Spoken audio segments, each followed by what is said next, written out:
known as a crop circle, in other words a gigantic picture drawn in a field. A 120-meter long crop clitoris made its appearance in a field in the south of France. What do we know about the female orgasm?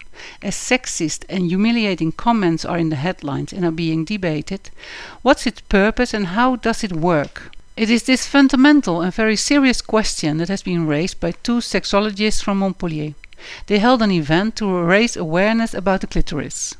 Actively driven by Marie-Noëlle Lanuit, one of the two sexologists behind this action, participants arrived that day at the field to break taboos about the clitoris and female pleasure.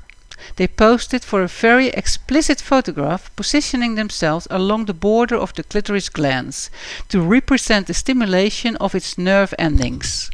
One participant commented, "Hopefully we will now be able to speak more and more easily about it.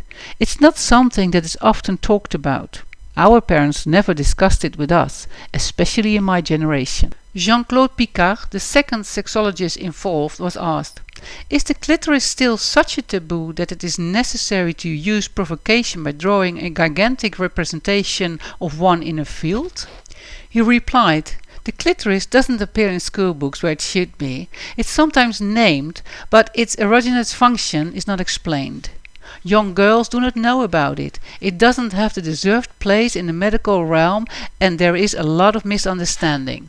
Some people say that the whole clitoris is very sensitive, while we know that from anatomical descriptions only the glans is very sensitive.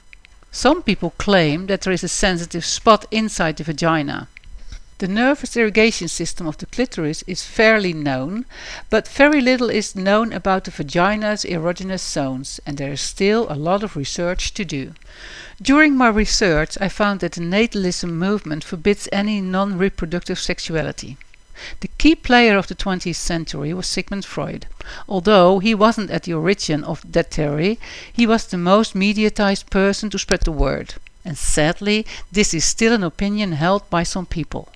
Since 1968, thanks to the feminists, they started talking about the clitoris again. There is a direct link between the recognition of the clitoris and the position of the women in the society. Alex Lemmel said that Freud didn't understand that the penis, which women were hysterically missing, was in fact the clitoris itself that he purposely castrated. The success of the crop clitoris reached beyond expectation. However, it's only a start on a long way.